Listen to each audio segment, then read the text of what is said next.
Hey everybody, this is Deb with Truthification Chronicles, and I was on the 8chan boards last night and I came across this Anon's notable post, and I wanted to share it with you. There's actually two of them. I don't feel comfortable linking to the 8chan boards, and I explained that in my video on the 8chan boards, so if you want to know about that, you can go there.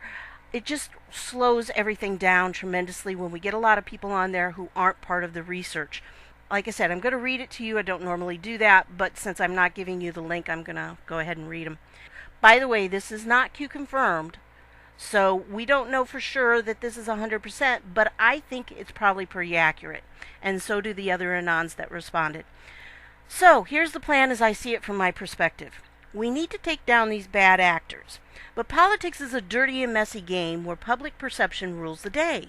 It is absolutely vital that any prosecution of any political people be done in a manner that is not seen as being a political targeting job. This is the main reason for Sessions being in Trump's public crosshairs at the moment. Trump says he's going to fire Sessions because Sessions recused himself from the Russia probe. Sessions actually recused himself because he knew it was a sham, and he wanted to keep himself free to do his real work with Huber in the background. 45,000 sealed indictments, laying the groundwork for all of the legal hooey going down against the cabal. By the way, there are 51,000 now. 51,701, I believe. But the fact that Sessions recused himself against Trump's better interests provides a cover as well that can be used to foment a public spat between the two, where Sessions can build his credibility and be seen as a tough, no-nonsense, non-political, justice-seeking guy that refuses to get involved in political prosecutions. Building that sort of public image is absolutely vital to the success of this operation. If the left can be successful in their reframing of the situation such that people see it as a political hack job, then we lose everything. So anticipating the left is very easy to do. Ask yourself, what happens if we go after Hillary and Obama? Answer, the left will go crazy, and they will accuse Trump of engaging in a political hit job. Why? Because they always accuse others of doing exactly what they have done. In fact, if they accuse you of doing anything, you should look for signs that they did it first. So knowing that's going to be their go-to excuse for why Hillary and Obama and Lynch and all of them are victims of a political hack job, they had to have someone of integrity do it. Someone who they themselves have come to the defense of, saying that he's a great stand-up guy. That's happened already, in fact. Polls have come out recently saying 67% of the country wants the Mueller investigation to continue and that they think Sessions should not be fired. Basically, it's an anti-Trump sentiment. And it's a figure that can be shoved in their faces when they inevitably call these prosecutions political. But that's Jeff Sessions, the man you said you trusted and thought was great just a month ago when he refused to do political favors for Trump. You were heralding his integrity and saying how he deserved to keep his job because he was standing up to Trump. Now you think he's in Trump's pocket and doing him favors? Come on.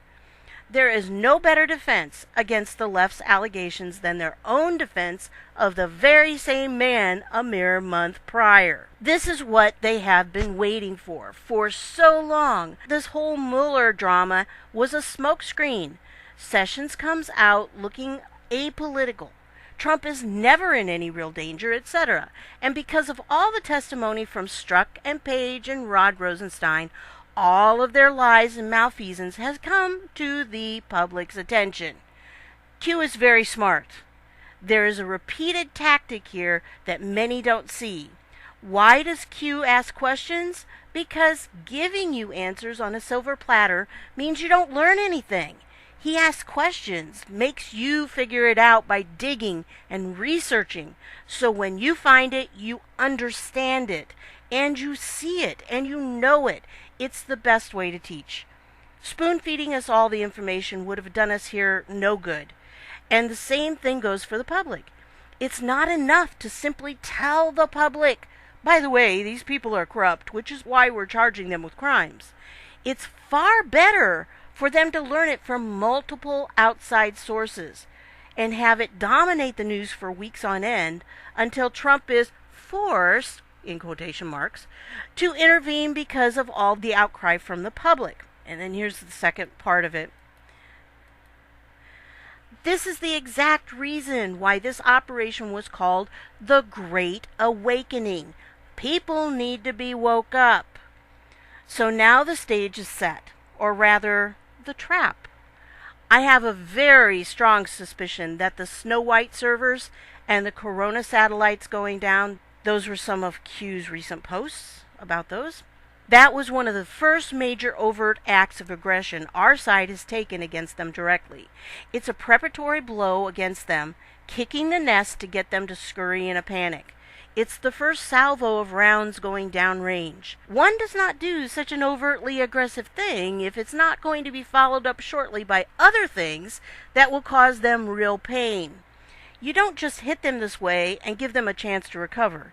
You hit them hard, and while they're still reeling from the blow, you hit them again, and you keep on hitting them until they stagger and fall. Movie 1 is in progress. Movie 2 is coming this fall. Well, fall is almost here. Football has already started. And if you don't think all of this was timed to coincide with the midterm elections in November, you're pretty stupid. It's not enough to just maintain the House and Senate. It's not enough to just win the seats we are expected to win.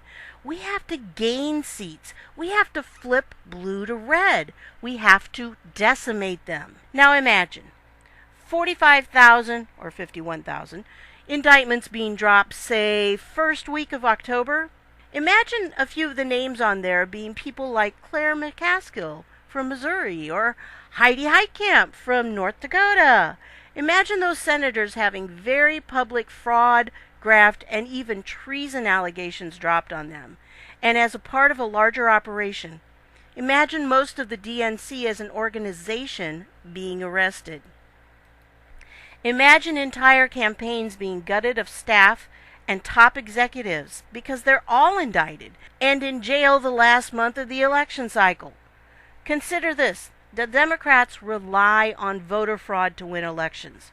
What if most of the DNC and all of these campaign headquarters are raided because they have actionable intel that proves they are all engaged in voter fraud? Imagine the uproar. Imagine the absolute gutting of the Democrats in November. Imagine them being shown to be crooks to the whole world, and people turning on them in droves so that the Republicans get a supermajority in the Senate. You want the plan?